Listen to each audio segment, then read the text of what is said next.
Hello बच्चों, कैसे हैं आप सब। उम्मीद है आपकी पढ़ाई अच्छी चल रही होगी। तो हमने फिजिक्स का जिस तरह से सीरीज स्टार्ट किया है उसी तरह से आज हम केमिस्ट्री की सीरीज स्टार्ट करने जा रहे हैं। जिस केमिस्ट्री की सीरीज में जो सबसे पहला चैप्टर है that is chemical reaction and equation.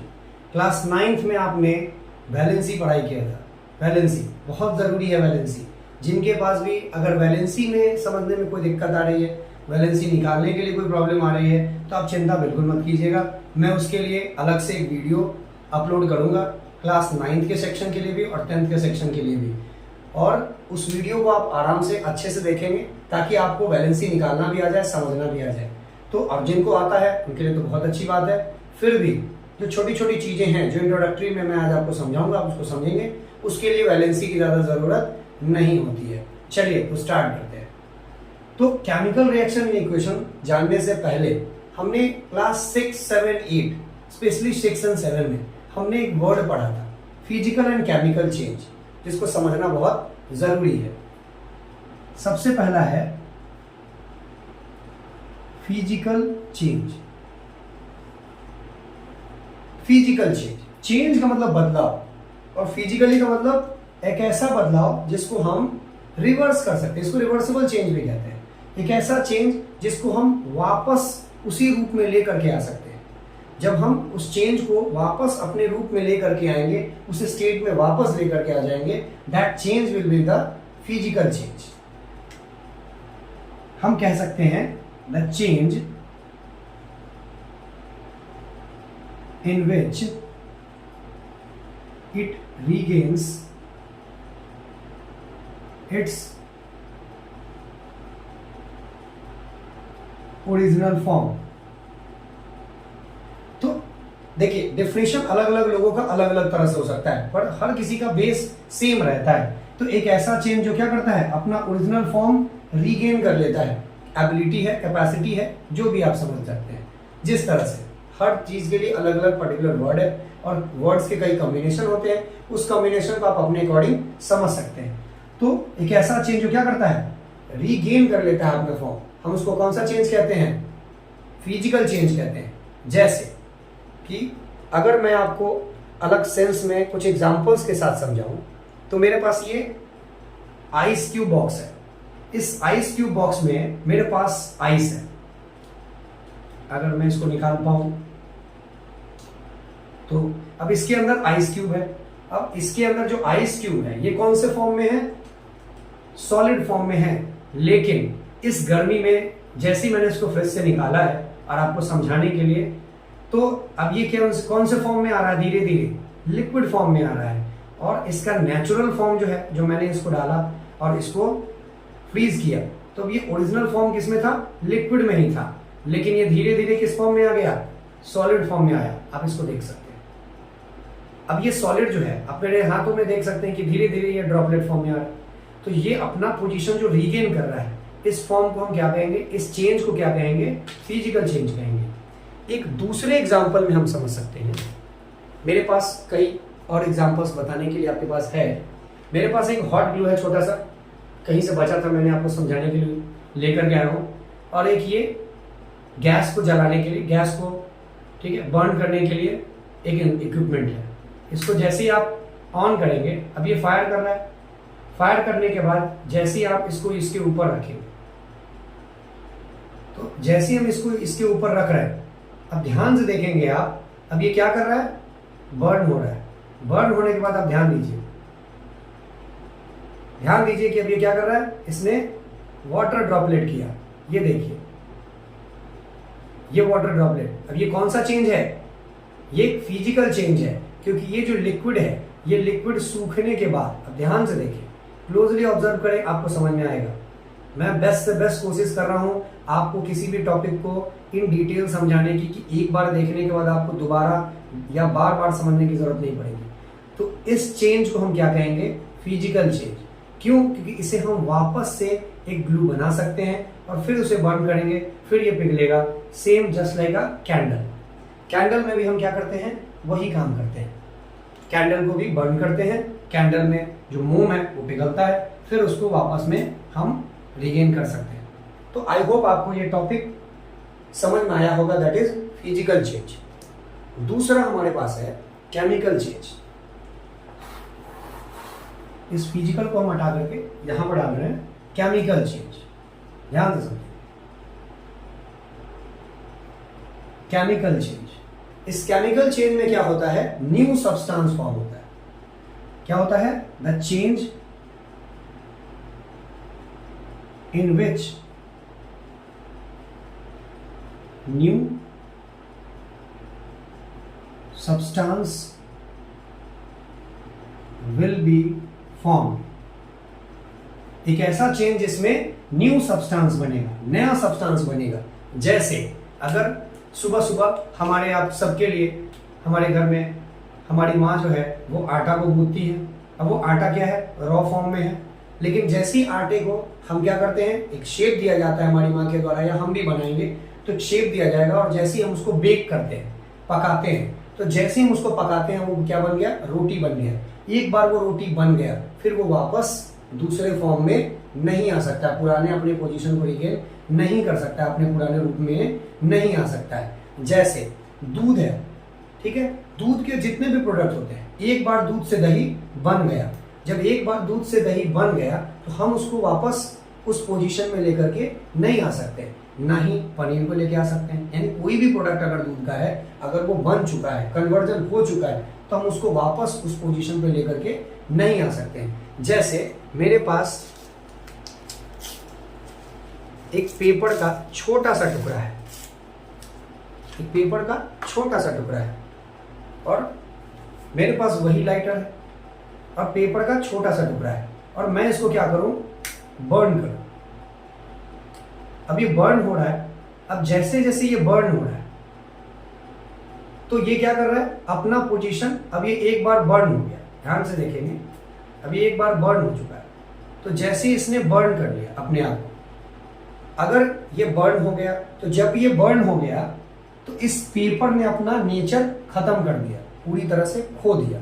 तो जब इसने अपना नेचर पूरी तरह से खो दिया तो इसको वापस में पेपर नहीं बनाया जा सकता, लेकिन इसी पेपर को हम डस्ट फॉर्म में कन्वर्ट कर दें और उसके बाद दोबारा पेपर हम बना सकते हैं। जैसे जो भी कबाड़ी वाले आते हैं, जो भी कूड़ा करकट, जो भी आपको ठीक है चुन करके ले करके जाते हैं, इसमें पेज है या फिर हमसे रद्दी वाला खरीद के ले जाता है, वो करता क्या है, वो जो पेपर है उसको कलेक्ट करता है, कंपनीज को देता है, वो कंपनीज क्या करती हैं, उसको डस्ट में कन्वर्ट करके और फिर से एक नया पेपर बनाती है। नो डाउट उसकी क्वालिटी थोड़ी लो हो जाती है, अगर एक हाई क्वालिटी का कॉपी है तो उससे थोड़ा लो क्वालिटी का बनेगा, उससे लो है तो उससे लो बनेगा, और धीरे धीरे लास्ट में उसको न्यूज़पेपर में कन्वर्ट कर दिया जाता है, और फिर धीरे धीरे वो वैनिश यानी खत्म हो जाता है, अपना अस्तित्व खो देता है। तो इस तरह से आपने समझा है कि एक फिजिकल चेंज है और एक केमिकल चेंज। आई होप ये दो टॉपिक आपको अच्छे से समझ में आ गए होंगे। केमिकल रिएक्शन एंड इक्वेशन के लिए ये दो टॉपिक समझना बहुत ही जरूरी था आपके लिए, ठीक है। अब उसके बाद एक वर्ड है रिएक्शन। रिएक्शन, रिएक्शन में देखिए सबसे पहला नाम दिया गया रिएक्ट। रिएक्ट करने के जो प्रोसेस होते हैं, यानी जिसके लास्ट में ION लगा है, वो क्या है, प्रोसेस है। तो रिएक्ट करने का जो प्रोसेस है उसको क्या कहते हैं, रिएक्शन कहते हैं। ध्यान से समझेंगे कि जब हम कोई भी चीज मिक्स कर रहे हैं, मिला रहे हैं, केमिकल प्रोसेस की तरफ लेके जा रहे हैं, तो कुछ चीजें रॉ मटेरियल में हम लेते हैं, उसको मिलाते हैं, और मिलाने के बाद कोई नई चीज बनती है। जैसे हमने आटा लिया, आटे में पानी मिलाया, पानी मिलाने के बाद उसको गूंदा, आटे का लेग तैयार हो गया, और उसके बाद हम लोग क्या किया, उसको हीट कर दिया, बेक कर दिया। जैसे ही बेक करते हैं तो ये क्या करता है, एक प्रोसेस करता है। बेक करने के वक्त ये क्या करता है, दो चीजों में रिएक्ट करता है, कुछ न कुछ एक्ट करता है, रीएक्ट। ध्यान से समझेंगे, री का मतलब फिर से, एक्ट करने का मतलब कुछ एप्लीकेबल हो रहा है, कुछ काम कर रहा है, तो रीएक्ट। और ये रीएक्ट करने का जो प्रोसेस है, पहले इसने एक्ट किया, पानी और आटे को मिलाया गया, तो इसने क्या किया, एक्शन किया, उसको गूंदा। फिर उसके बाद यहां पर इस प्रोसेस में इसको क्या किया गया, हीट दिया गया। जैसे ही उसको हीट दिया गया, इसने क्या किया, रीएक्ट किया, दोबारा से एक्ट किया, फिर इसने क्या दिया, रोटी बन गया, यानी नया प्रोडक्ट बन गया। तो हम इसको क्या बोलेंगे, रिएक्शन। रीएक्ट एंड ION, इन तीन चीजों से मिलकर बना है रिएक्शन।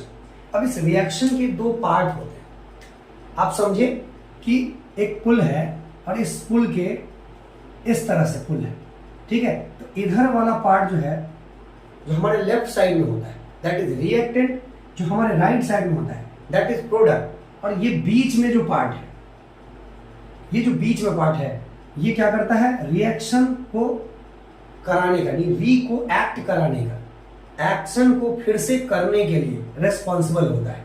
मतलब आप समझ सकते हैं, there is conversion between reactant and product, यानी रॉ मटेरियल से कुछ नया मटेरियल बनने के लिए जो बीच का प्रोसेस है, और इसी प्रोसेस में होता क्या है, रिएक्शन होता है। ध्यान रखिए। तो अब ये वर्ड आया है रिएक्टेंट, रिएक्टेंट। अब ये रिएक्टेंट क्या है, तो जब दो चीजों को आप पहले मिलाते हैं, ठीक है, रिएक्शन करने से पहले मिलने वाली जितनी चीजें हैं वो सब क्या है, रिएक्टेंट है। रिएक्ट करने वाले जितने भी चीजें हैं वो सब क्या हो गया, रिएक्टेंट। और रिएक्टेंट रिएक्ट कर जाता है, उसके बाद जो चीजें बनती हैं हम उसे क्या बोलते हैं, प्रोडक्ट। हम रिएक्टेंट को कैसे डिफाइन कर सकते हैं, रिएक्टेंट को हम डिफाइन कर सकते हैं, the substance that take part in a chemical reaction. एक ऐसा सब्सटेंस जो क्या करता है, रिएक्शन में पार्ट लेता है, तो हम उसको क्या बोलते हैं, प्रोडक्ट, सॉरी रिएक्टेंट कहते हैं, ठीक है। उसको हम क्या कहते हैं, रिएक्टेंट कहते हैं। एंड प्रोडक्ट न्यू सब्सटेंस, जब रिएक्शन के बाद न्यू सब्सटेंस बन जाता है तो हम उसको क्या कहते हैं, प्रोडक्ट कहते हैं। जैसे अगर इस रिएक्शन को हम समझें, इस रिएक्शन को अगर हम समझेंगे तो मेरे पास आपके लिए एक एक्सपेरिमेंट है, जिस एक्सपेरिमेंट के थ्रू हमने क्या किया है कि नमक लिया है और पानी लिया है। मैं आपको दिखाता हूं। अब ये नमक है मेरे पास, ये पानी है एंड ये नमक है, आप ध्यान से देख सकते हैं। ये वाटर है एंड ये सॉल्ट है, ठीक है।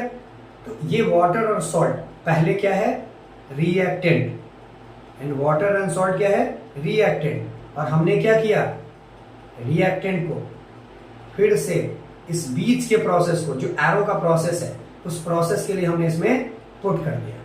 अब ध्यान देखिए, उसके बाद हमने इसमें क्या किया, स्टीयर किया। आप देख सकते हैं ये अपने प्रोसेस के थ्रू काम कर रहा है, और बहुत छोटे टाइम के बाद ये क्या हो जाएगा, पूरे पानी में मिक्स हो जाएगा। अब ये जो वाटर है मेरे पास, अब ये वाटर क्या है, प्रोडक्ट। अभी से 10 या 15 सेकेंड पहले जो मेरे पास वाटर था वो क्या था, रिएक्टेंट के फॉर्म में था, नमक अलग था और पानी अलग था। लेकिन अभी जो हमारे पास वाटर है, ये वाटर किस फॉर्म में है, प्रोडक्ट के फॉर्म में है। और इसी को जब हम सिंबोलिज्म के टर्म में लिख देंगे, इसे जब हम सिंबोलिज्म के टर्म में लिख देंगे तो हम इसे क्या डालेंगे, वर्ड इक्वेशन, इक्वेट करेंगे हम उसको from left side to right side. Symbolism के टर्म में इसको क्या डालेंगे, इक्वेशन कहेंगे। ये इक्वेशन आप मैथमेटिक्स में भी जब पढ़ते हैं, जब क्या करते हैं, एक्स और वाई, ठीक है, जेड, कांस्टेंट, वेरिएबल, सबको एक पैटर्न सीक्वेंस में जब सजा देते हैं तो हम उसको क्या नाम देते हैं, इक्वेशन नाम देते हैं। जैसे अभी हमने क्या डाला, नमक, तो salt and water, salt and water को हमने मिक्स किया, ठीक है, इस ब्रिज में। यहां पर ये मिक्स हो रहा है, मिक्स होने के बाद हमें क्या बना, तो हमें क्या मिला, बेस मिला, प्लस वाटर मिला एंड प्लस क्लोरीन मिला। ये हमारा क्या है, इक्वेशन, ठीक है। ये हमारा क्या है, इक्वेशन। किसका इक्वेशन है, तो केमिकल का इक्वेशन है, ठीक है। और ये केमिकल का इक्वेशन क्या, कैसे मिल रहा है हमें, तो रिएक्ट करके मिल रहा है। किसी भी चैप्टर के नाम को बहुत अच्छे से समझेंगे। केमिकल क्या कर रहा है, रिएक्ट कर रहा है, और उस रिएक्ट को हम किस फॉर्म में लिख रहे हैं, इक्वेशन के फॉर्म में लिख रहे हैं। इसीलिए चैप्टर का नाम है केमिकल रिएक्शन, एंड इसीलिए एंड लगाया है। और उसको किस फॉर्म में लिखेंगे, इक्वेशन के फॉर्म में लिखेंगे। जब हम इसको सिंबलिज्म के फॉर्म में लिखेंगे तो कैसे लिखेंगे, NaCl plus H2O plus H2O। फिर जब आगे जाएंगे तो ये क्या बनेगा, ये Na, O और H मिल करके अपना टर्म बनाएगा NaOH प्लस वाटर बनाएगा H2O प्लस क्लोरीन अपना फॉर्म लेगा। तो ध्यान से देखिए, नमक और पानी को हमने मिलाया, मिलाने के बाद हमें क्या मिला, बेस मिला सोडियम हाइड्रोक्साइड, उसके बाद पानी मिला एंड क्लोरीन मिला। ये हमारा क्या बन गया, एक इक्वेशन बन गया। ये क्या है, केमिकल है और ये इसने क्या किया है, रिएक्ट किया है और रिएक्ट करने के बाद इसको हमने क्या लिखा है, इक्वेशन के टर्म में लिखा है। तो हम इसको समझ सकते हैं चैप्टर के नाम से chemical reaction and equation. I hope ये छोटे छोटे पॉइंट्स आपको समझ में आए होंगे। ये इस चैप्टर का पहला इंट्रोडक्टरी वीडियो है, इसीलिए इसको मैं बहुत ज़्यादा लंबा और डिटेलिंग में नहीं बनाऊंगा। इसीलिए मैंने छोटे छोटे टॉपिक्स को पहले कवर किया है ताकि आप कम से कम चैप्टर को समझ पाएं कि इस चैप्टर में आपको क्या पढ़ना है और क्या करना है। ठीक है, बाकी डिटेल्स अगले वीडियो में हम शेयर करेंगे, अच्छे से एक डिटेल पढ़ेंगे। आप इस चैप्टर से रिलेटेड जो भी पॉइंट्स हैं आप उसको पढ़ेंगे ताकि जब अगले वीडियो में मैं आपको बाकी डिटेल समझाऊंगा तो आपको एक एक चीजें अच्छे तरीके से समझ में आएंगी। आई होप आपको वीडियो पसंद आया हो। अगर आपको वीडियो पसंद आए आप उसे like, share, subscribe and comment जरूर करें और दूसरों से शेयर भी करें ताकि ज्यादा से ज्यादा लोग जुड़ सके।